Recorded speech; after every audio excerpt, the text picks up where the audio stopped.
Dios me los bendiga más. Es de nuevo un honor estar aquí y le damos la bienvenida a todas las personas que se conectan con nosotros. Eh, Estamos hablando acerca de las doctrinas fundamentales y hace un par de semanas atrás estábamos hablando del Espíritu Santo, hablamos la primera parte y hoy vamos a hablar la segunda parte y conclusión del Espíritu Santo, o sea, de este tema. Señor, en esta noche te damos gracias porque tú estás en medio de nosotros.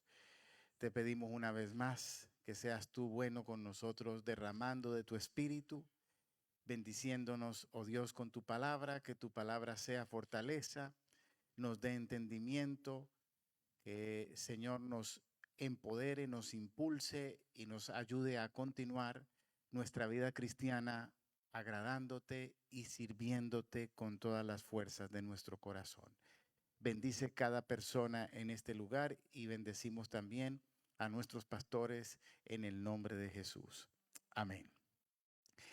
Hemos estado hablando acerca del Espíritu Santo, cómo opera, y hablábamos hace un par de semanas de que el privilegio que tiene la iglesia, que somos templo del Espíritu Santo, que en el Antiguo Testamento no ocurría así.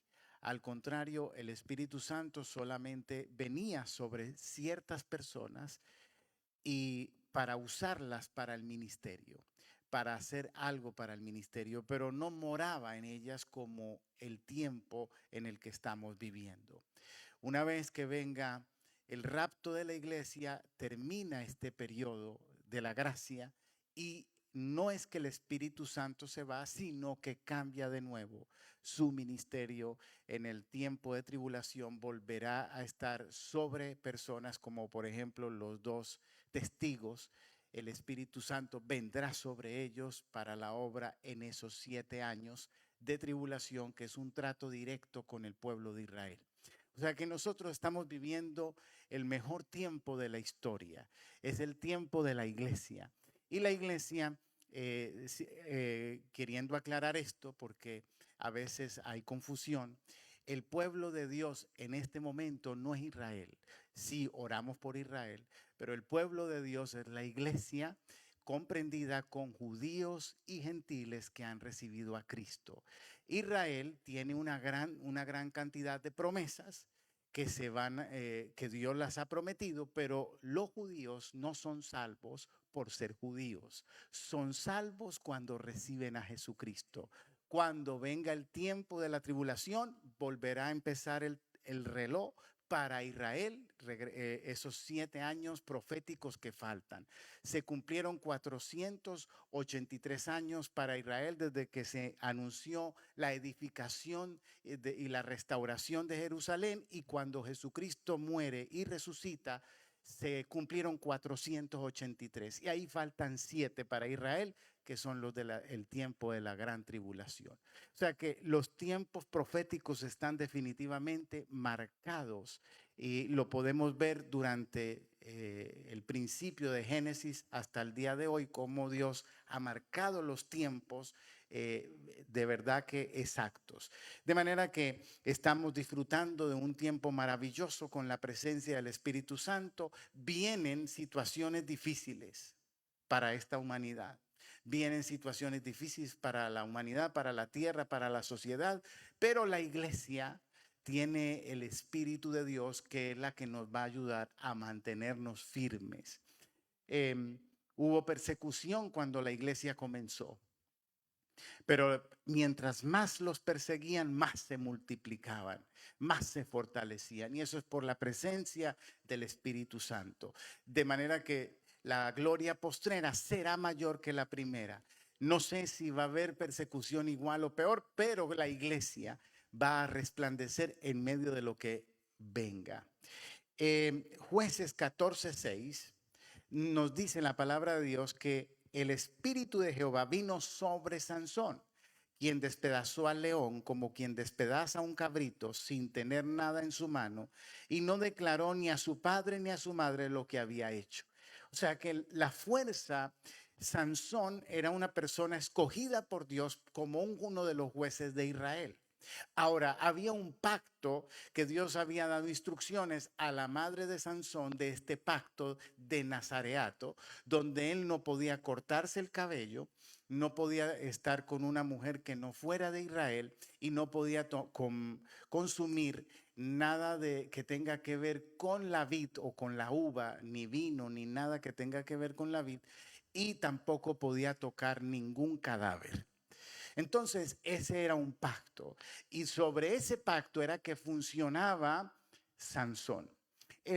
Nosotros vemos películas, tal vez dramas de Sansón, y siempre nos van a buscar un Sansón grande y fuerte.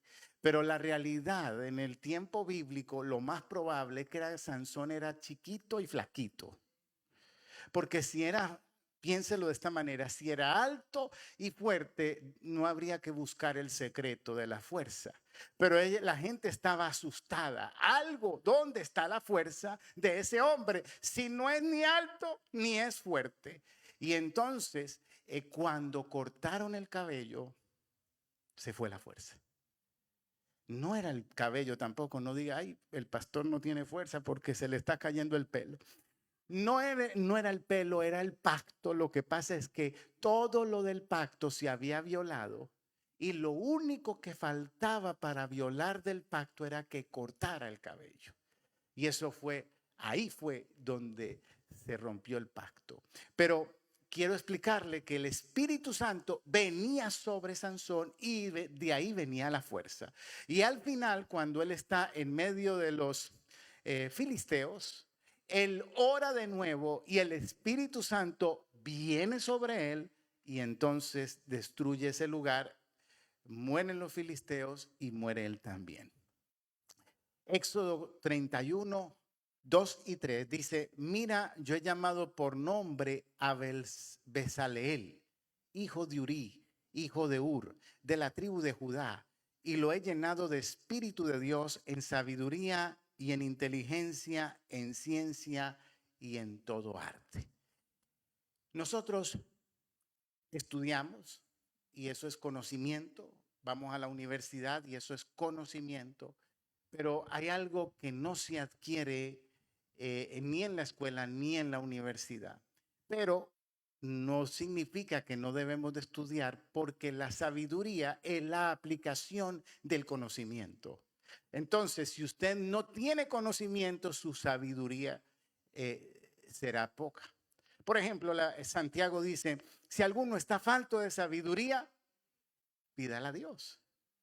Entonces tenemos gente que, por ejemplo, un ejemplo, pues para que me entienda, que hoy no vinieron, pero le dijeron al Señor, dame sabiduría, se quedaron viendo la novela. Entonces, eso no funciona así, no es que la sabiduría te va a caer así. Precisamente necesitamos escudriñar la palabra, aprender la palabra y de ese conocimiento es que Dios nos da la sabiduría. Entonces, no crea que sin hacer nada va a venir. Viene la sabiduría, la aplicación del conocimiento.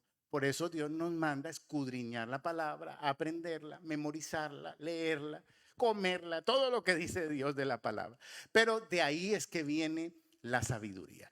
Y por lo tanto, la sabiduría es algo exclusivo que viene de Dios. Quiere decir que Satanás no es sabio. Dios no le va a dar sabiduría a Satanás. Satanás lo que tiene es un conocimiento. Y por eso es que él no inventa nada nuevo. Todo lo hace repetitivo. Y todo lo que va a venir a hacer es una imitación de Cristo. Porque él lo que hace es imitar tergiversadamente. Pero no tiene capacidad de inventar nada nuevo. Toda la Biblia, este maravilloso libro, fue inspirado por el Espíritu Santo. Segunda de Pedro 1:21, porque nunca la profecía fue traída por voluntad humana, sino que los santos hombres de Dios hablaron siendo inspirados por el Espíritu Santo. Esta palabra que tenemos aquí en nuestra Biblia es el compendio de varios escritores, diferentes momentos, diferentes años, pero y todos ellos tienen algo en común, fueron inspirados por el Espíritu Santo. Y esa inspiración es como que ellos fueron secretarios de Dios, vamos a decirlo así, escribieron bajo esa inspiración y por eso hasta el día de hoy la palabra de Dios nos bendice, nos habla, nos transforma, nos renueva, nos hace tanto bien. Déjeme tomar un poquito de agua acá para explicarle algo. Yo creo en la vida integral y cuando le hablo de la vida integral, la hidratación, tomar agua es muy importante. Hay gente que está enferma de algunas cosas solamente porque no está tomando el agua adecuada. Pero hay gente deshidratada espiritualmente porque no lee la palabra. Porque no lee la palabra de Dios, están deshidratados espiritualmente. Entonces, nosotros tenemos que escudriñar la palabra todos los días. Así como usted todos los días come, todos los días duerme, pues todos los días debe conectarse con el Señor y alimentar su espíritu con la palabra de Dios. Isaías 11:2 nos dice, y reposará sobre él el espíritu de Jehová, espíritu de sabiduría y de inteligencia, espíritu de consejo y de poder, espíritu de conocimiento y de temor a Jehová. Y qué interesante es que nosotros podemos recibir de Dios esa capacidad. Y no solamente tiene que ver con la palabra, por supuesto, con la palabra y el desempeño del ministerio, pero aún Dios te puede dar sabiduría en las cosas seculares, como en el trabajo, como en la escuela. Dios también nos da sabiduría para poder desempeñar nuestra vida de la mejor manera. Necesitamos sabiduría para tratar a las personas también, para tratar a nuestros hijos, a nuestra pareja. A veces no tenemos sabiduría, estamos enamorados de nuestra pareja, pero no tenemos sabiduría de cómo tratarla. Porque a veces no conocemos que como, ay pastor, yo me quiero divorciar de mi esposa porque es tan distinta a mí. Precisamente es que Dios la hizo distinta. Entonces lo que tenemos es que no que mi esposa sea como yo, ni yo que sea como ella, sino que saber cómo tener la sabiduría de entender cómo Dios la hizo a ella para poder entonces complementarnos. Porque usted no se complementa con una persona que es igual. Usted se complementa con una persona que es distinta. Y la gente va y se divorcia porque dice, somos incompatibles. En otras palabras, somos distintos. Y no han entendido que eso es lo que los hace complemento. Entonces, por eso es que la sabiduría es necesaria en todas las áreas. Ahora, la personalidad del Espíritu Santo. El Señor le dijo a los discípulos que les convendría que Él se fuera porque vendría sobre ellos el Espíritu Santo. O sea que a nosotros nos conviene que el Señor no esté físicamente como lo estuvo con los discípulos. A ellos también les convenía que Jesús se fuera porque vendría el Espíritu Santo. Y lo expliqué la otra ocasión y lo repito, porque Jesús, aunque era Dios, era 100% hombre y 100% Dios, y como hombre tenía la limitación de un cuerpo humano y no podía estar en todos los lugares. El Espíritu de Dios sí puede estar en todas partes. Y por eso es la gran diferencia y por eso es que nos conviene, porque el Espíritu Santo está en todo lugar y mora en nosotros. Ahora, hay una advertencia acerca del Espíritu. Mateo 12:31. Por tanto, os digo, todo pecado y blasfemia será perdonado a los hombres, mas la blasfemia contra el Espíritu no le será perdonada. Mire, recomendación. ¿Qué significa blasfemar contra el Espíritu Santo? Blasfemar es cuando el Espíritu de Dios está haciendo algo, hizo algo, un milagro, una señal, un prodigio, algo que Él hizo, y usted y yo no creemos y lo criticamos. Eso es la blasfemia contra el Espíritu Santo. nosotros vivimos en un tiempo que, como le digo, con la tecnología ha avanzado tanto que podemos, ahora mismo nos están grabando. Todo lo que yo digo aquí está saliendo a todas partes. Entonces, eso tiene sus ventajas, pero también tiene sus desventajas. Y yo quiero decirle que cuide su vida espiritual, porque así como nosotros hoy estamos saliendo por internet para bendecir a las personas de esta congregación y tal vez aquellos que otros que se conectan, también por ahí se critican muchas cosas. Y recuerde esto, se van a criticar a los pastores más famosos, más reconocidos, de más gente. Yo les recomiendo que ese no es nuestro asunto. O sea, enfóquese en crecerla. Esta semana yo me encontraba alguien y me decía, ay, que yo vi esto, y una cantidad de cosas que vio de los hombres de Dios. Entonces, eso no alimenta, eso no edifica. Cuide lo que usted alimenta. Si esas personas están mal, allá ellos con Dios, no se enfoque en eso. Cuando usted se enfoca en eso, usted al final va a terminar que no cree ni en su sombra. Entonces, cuide su vida espiritual, porque al final nosotros no tenemos el ministerio de juzgar. No hay ese ministerio. Entonces, nosotros lo que tenemos es que tratar de mantener nuestro corazón limpio. Hace unos años atrás, yo llegué a la librería cristiana y la persona que estaba ahí como dueño de esa librería me dijo, qué bueno que viniste, quiero recomendarte este libro, es el mejor. Y yo lo compré y cuando llegué a la casa, que lo empecé a leer, el Espíritu de Dios me dijo, no lo lea. ¿Por qué? ¿Qué era ese libro? Criticando a todos los pastores y sobre todo a cuáles, a los más reconocidos. ¿Y sabe qué fue lo que más me dolió? Que él no me lo regaló, me lo cobró, yo lo pagué. Y Dios me dijo, no lo lea. Entonces uno tiene que tener cuidado porque no sé si es verdad o es mentira lo que dice el libro, pero la cosa no es saber, la cosa es si eso me va a edificar a mí, si eso va a ser de bendición para mi vida espiritual. No es solamente tener conocimiento, es que del conocimiento me va a traer vida, me va a bendecir, me va a impulsar en mi propósito.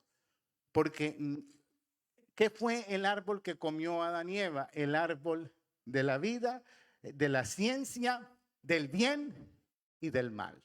Entonces, ahí estaba el bien. Y hay cosas que son buenas, pero no nos convienen. Entonces, por eso es que necesitamos discernir qué es lo que vamos a permitir que entre a nuestra mente por el oído. La fe viene por el oír y la incredulidad también viene por el oír. Ahora, Efesios 4:30. Y no contristéis al Espíritu Santo de Dios, con el cual fuiste sellados para el día de la redención. ¿Y qué significa contristar? Significa entristecer. El Espíritu Santo mora en nosotros, pero dice ahí que lo podemos entristecer. Entonces, ¿cómo es que hay personas dentro de la iglesia que se mantienen angustiadas, deprimidas, desanimadas, bautizadas en jugo de limón? Y no me diga, yo estoy deprimida, pero no he entristecido el Espíritu Santo. No, si el Espíritu Santo muere en nosotros y no está entristecido, no está contristado, pues en nosotros tiene que haber gozo, tiene que haber alegría, tiene que haber bondad, tiene que haber paz, tiene que haber esperanza. No me diga que usted no lo tiene contristado, pero no puede dormir. Ok, yo sé que a nosotros nos pasan temporadas. Y hay momentos difíciles, yo entiendo. Pero hay gente que dice, no, aquí como Job. Aquí como Job. Y usted le pregunta, más adelante, pasaron 2 o 3 años, aquí todavía sigue como Job. O sea, el hombre ya lleva varios años como Job, pero la prueba de Job duró 6 meses, dicen los eruditos. Entonces, nosotros podemos estar en una situación de dolor, en una situación de crisis, pero yo me refiero a personas que llevan años en ese estilo de vida, en esa tristeza, en esa angustia, en esa depresión, en esa ansiedad. Entonces nosotros, el Espíritu de Dios en nosotros debe producir los frutos del Espíritu, que son gozo, paz, paciencia, bondad.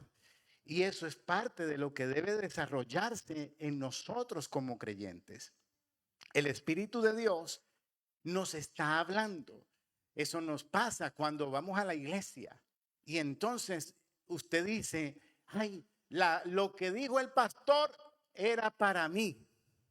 Hay gente que me ha dicho, usted parece que me puso cámara. No, yo no lo puse cámara.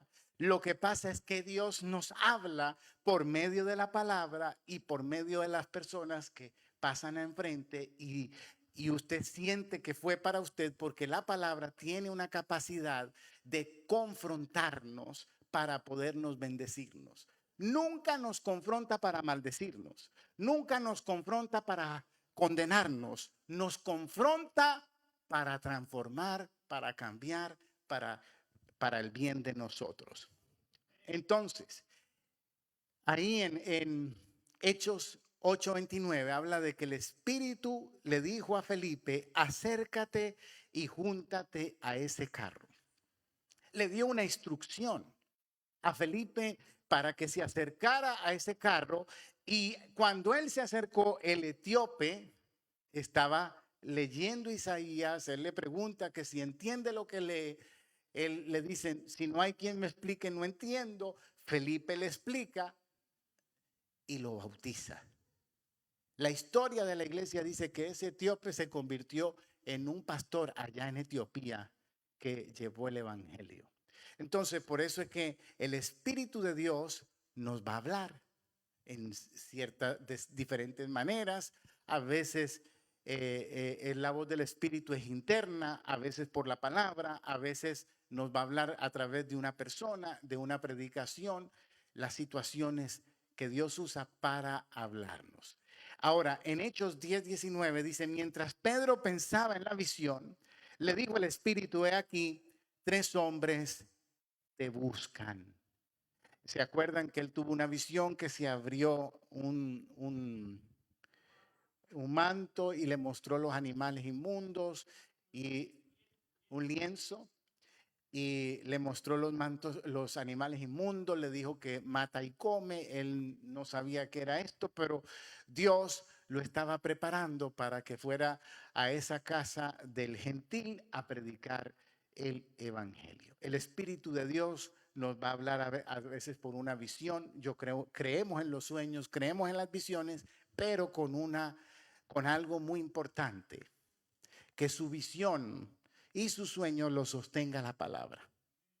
Si su sueño y su visión van en contra de la palabra, entonces fue una pesadilla, no fue una visión de Dios ni fue un sueño de Dios.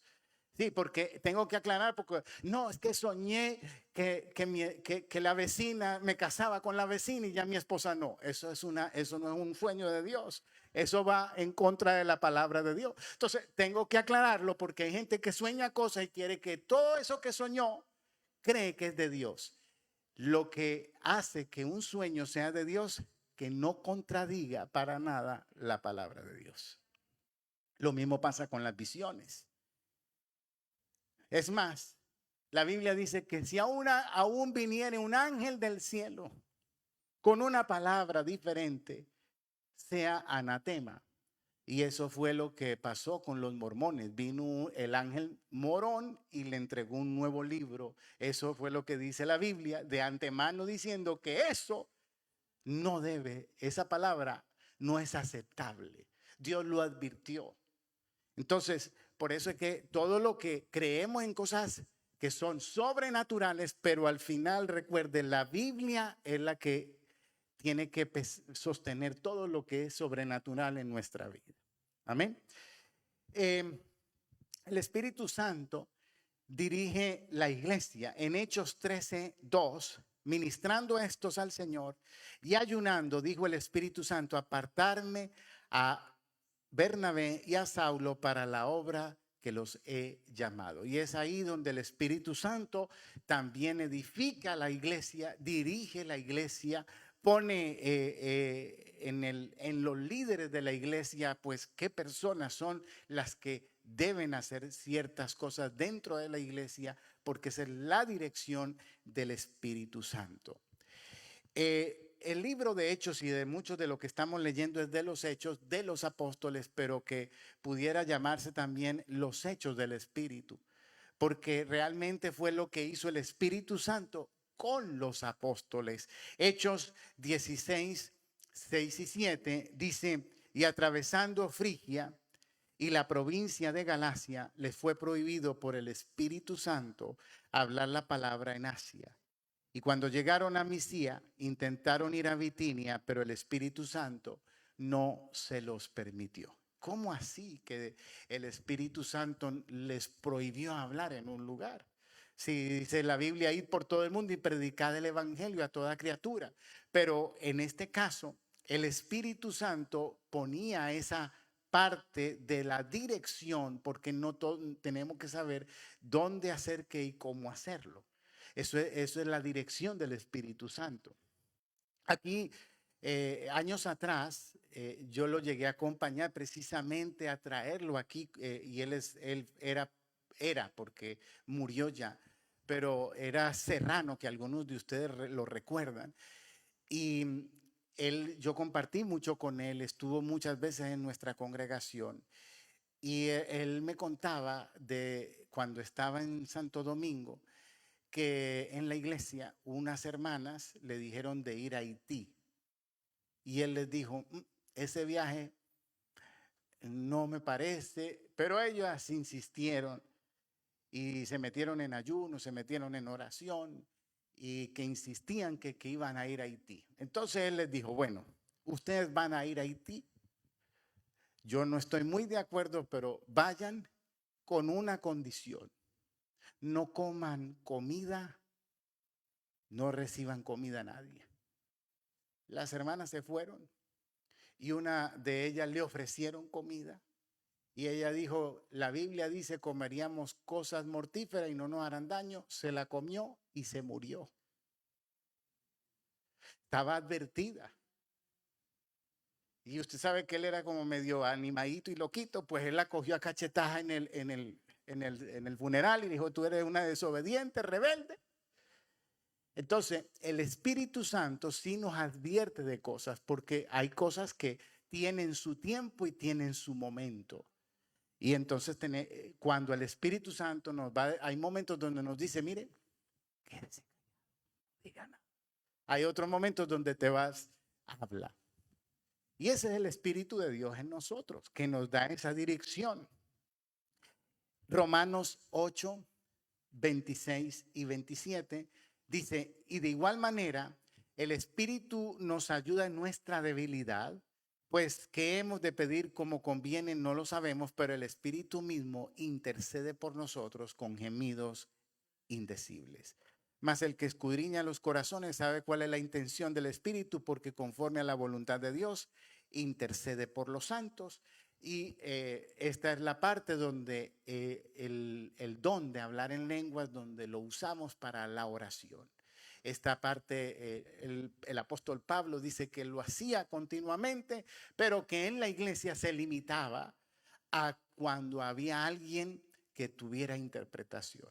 Pero si no hay interpretación, entonces no dice que sea malo, porque cuando hablamos en lenguas es como una línea espiritual con el Señor, y a través de esas lenguas usted está orando de una manera del espíritu, en donde usted todo lo humano, lo egoísta de nosotros está fuera de ahí. De hecho, se hizo un experimento con la oración en las lenguas y colocaron diferentes personas en estos escáneres donde te ponen para ver tu cerebro, y diferentes religiones orando. Y cuando pusieron a un cristiano hablando en lenguas, en eso pasó lo que dice la Biblia, que el cerebro, la manera como se interpreta es que el cerebro no está funcionando con la razón o con el entendimiento. Mientras que las otras personas que oraban se veía la actividad del cerebro, de la razón y del entendimiento, pero el que habla en lenguas habla del espíritu. Y también se comprobó que las personas que hablan en lenguas a menudo, el sistema inmune es un poco más alto. Eso es, usted sabe que aquí en este país hacen estudio de todo. Aquí escogen un grupo de gente y empiezan a... Y este estudio lo hizo gente no de iglesia, unos médicos, doctores que les dio por hacer este estudio. Entonces, es un lenguaje de oración, nos ayuda a edificar nuestra vida espiritual. El Espíritu Santo ama. Romanos 15:30 dice, pero ruego, hermanos, por nuestro Señor Jesucristo y por el amor del Espíritu, que me ayudéis orando por mí a Dios.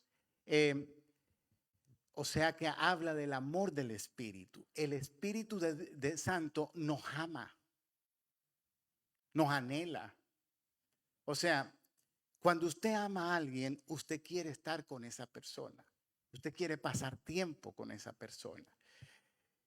Nosotros, los hombres, somos muy buenos en la temporada de la conquista, ¿verdad?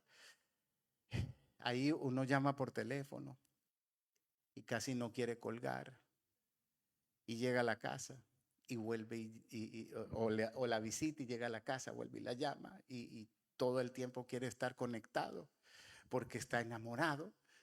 Y entonces, cuando ya pasamos al matrimonio, el hombre desafortunadamente deshabilita esa habilidad de enamoramiento, pero debería mantenerse más habilitada, porque la mujer enamorada es la que sigue a su esposo.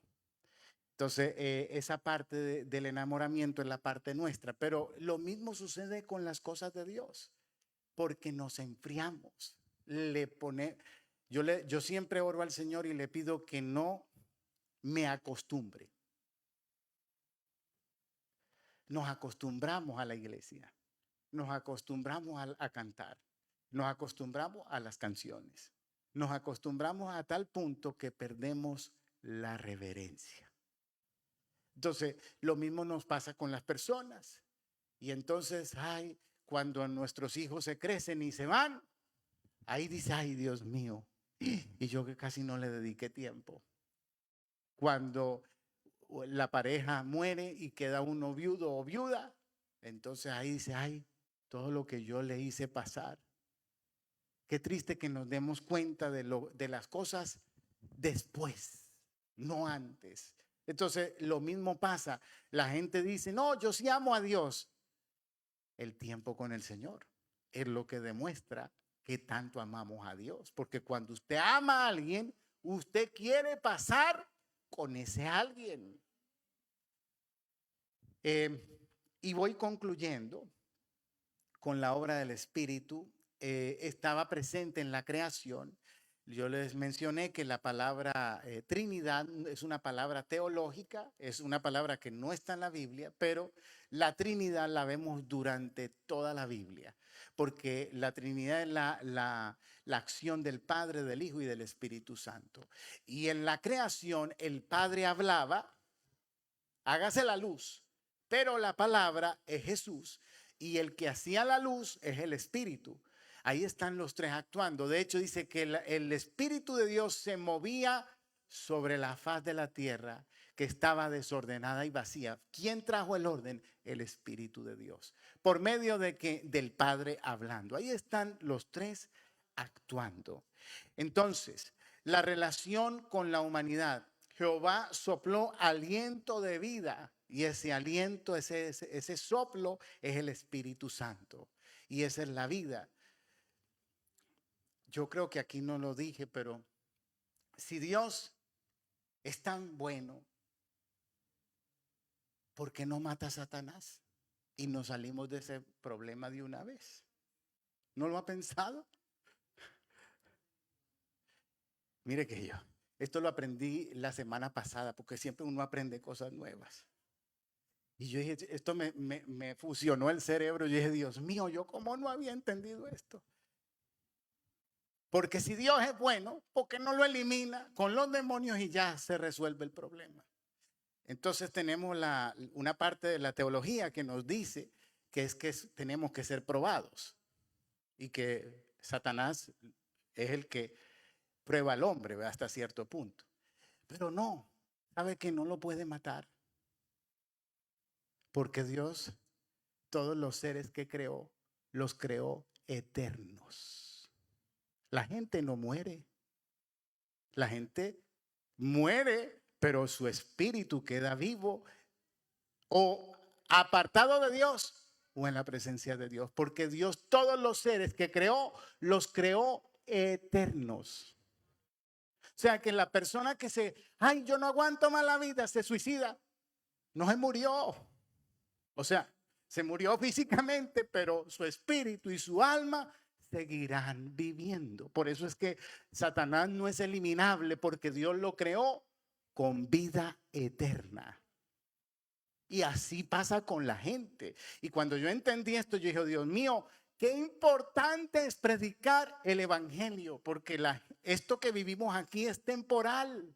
Y por más que vivamos, yo no sé, 80, 70, 90, algunos quieren 120, pero por más que vivamos, eso es poco comparado con lo eterno.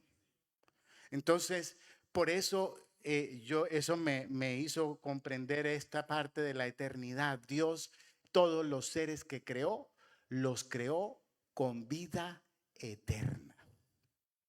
Y por eso no los puede eliminar.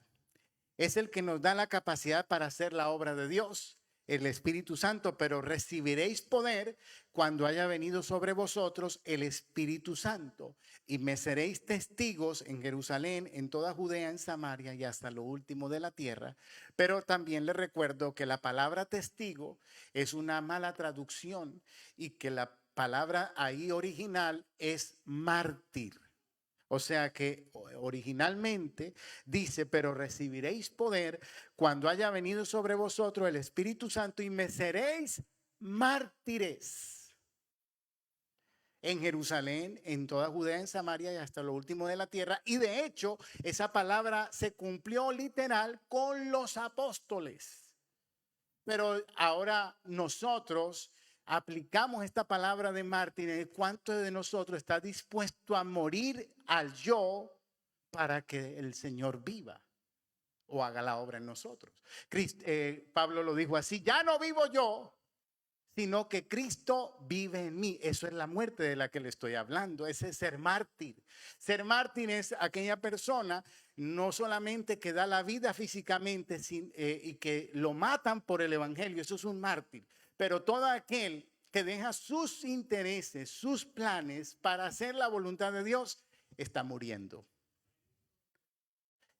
Y por eso, para hacer eso, necesitamos el Espíritu Santo, que nos va a dar el poder para hacer eso, de morir a nuestros deseos, a nuestros planes, para poner primero el plan de Dios.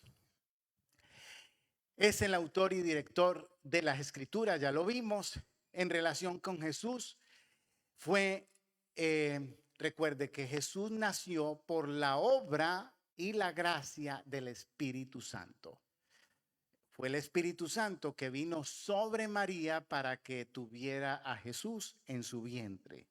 Todos los milagros, esto también lo he hablado, pero recordemos esto porque es importante. Cada milagro que el Señor hizo, no lo hizo el Señor porque era Dios. Lo hizo como hombre por medio de la fe, la oración y el poder del Espíritu Santo. Los milagros, ¿cuándo comenzaron? Después de que Jesús fue bautizado por el Espíritu Santo. ¿Y cuál fue la tentación? Que él usara sus atributos divinos. En otras palabras, Jesús 100% hombre, 100% Dios. Si él era Dios, él podía usar su poder como Dios y levantar a Lázaro. Pero si lo levantaba él, se dañaba el plan de redención. Porque un hombre fue el que falló, un hombre tenía que vencer a Satanás como hombre. Por eso todo lo que Jesús hizo, lo hizo como hombre. ¿Y cuál era la tentación? Convierte las piedras en pan. ¿Jesús lo podía hacer? Sí, pero como Dios. Y esa era la tentación. Exacto. Porque cuando llegó a la tumba de Lázaro que dijo, Señor, gracias porque yo sé que tú me has escuchado. ¿De dónde vino ese milagro? De la oración, de la fe y del Espíritu Santo. Entonces, todos los milagros vinieron del Espíritu de Dios. La gente cree que no, porque era Jesús. No, lo hizo como hombre, confiando en el Padre y por el poder del Espíritu Santo. ¿Y qué indica eso? Que la iglesia, escuche esto, no se sorprenda, pero la iglesia potencialmente tenemos la misma capacidad porque es el Espíritu Santo, no es ni usted ni soy yo. Es el Espíritu Santo quien sana a las personas, quien libera y quien hace el poder. Somos nosotros. Mire que el Señor no lo puso tan fácil que dijo, ponga la mano. Para los que dicen, ay, es que yo no sé orar, es que me da pena. Bueno, la Biblia dice, ponga la mano sobre el enfermo y sanará.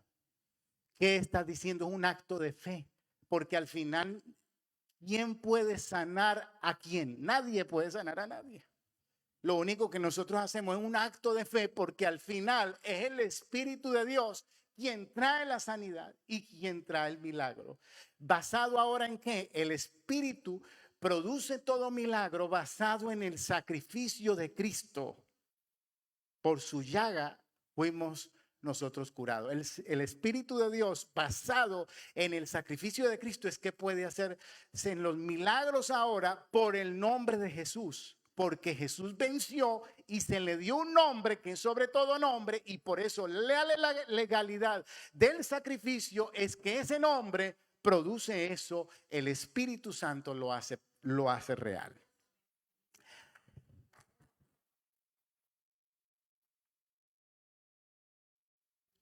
El sacrificio de Cristo en la cruz, pues Pedro fue crucificado, muchos murieron, pero la diferencia es que el Espíritu Santo le dio ese valor a ese sacrificio.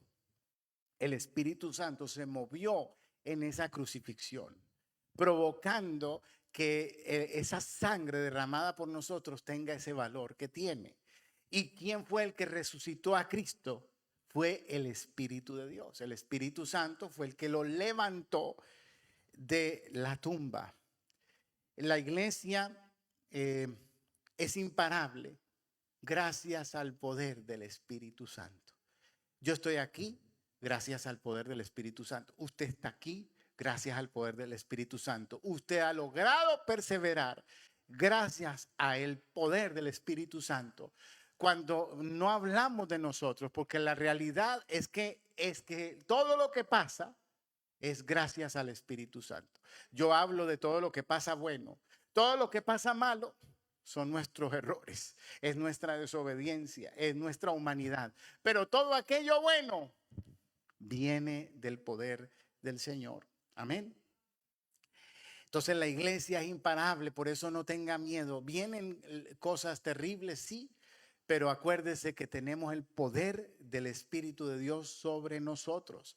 Y la iglesia prevalece hasta que Cristo venga por ella.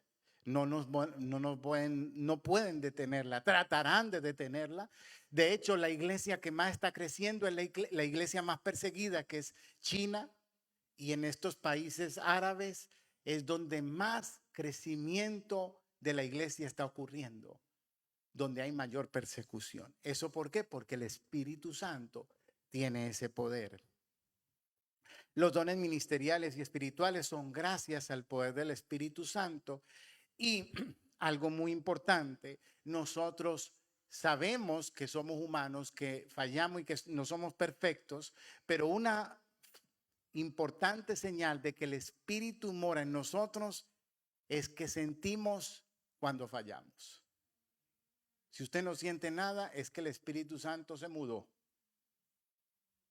Ahí sí preocúpese, porque si usted hace algo malo y eso no es nada para usted, preocúpese, porque es que la señal de que el Espíritu de Dios no se ha mudado y está en nosotros es que nos redarguye del pecado. Ese es el que nos detiene. Si no fuera por eso, ¿cómo estaríamos nosotros?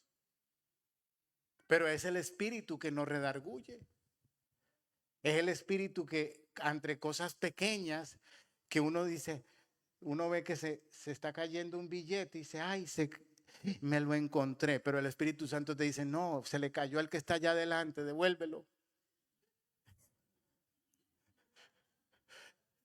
Sí, y pasa automático. En el momento usted está diciendo, ay, el billete que necesita. Y el Espíritu ya te está diciendo, ahí está el dueño. Entonces el Espíritu Santo nos redarguye.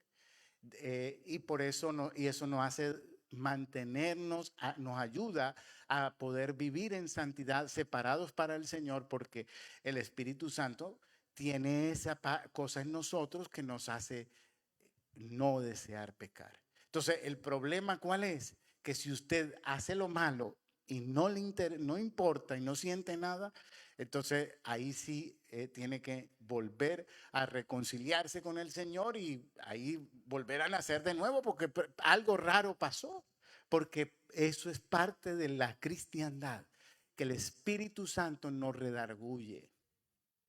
De manera que en esta noche le damos gracias al Señor por su Espíritu que mora en nosotros y que obra en nuestras vidas. Oro a Dios en esta noche para que fortalezca nuestra vida espiritual, para que nos ayude a agradar al Señor, a entender su palabra, a servirle, a seguir al Señor. Ser su discípulo es uno que hace lo mismo que el Señor. Ser verdaderos discípulos, Señor, en medio de una corriente de este mundo como habla la palabra, pero nosotros te damos las gracias porque es posible agradarte por medio del Espíritu Santo. Él mora en nosotros y te damos gracias. No te pedimos en esta noche que el Espíritu de Dios no esté contristado en nuestra vida, no esté triste, sino que verdaderamente pueda gobernar, reinar en nuestro corazón. De esta manera nos impulsa, nos fortalece, nos da esperanza, nos trae paz, nos ayuda a hacer la obra del Señor. Te damos gracias. Bendecimos, oh Dios, cada persona en este lugar, los que se han conectado y también a nuestros pastores en el nombre de Jesús. Amén.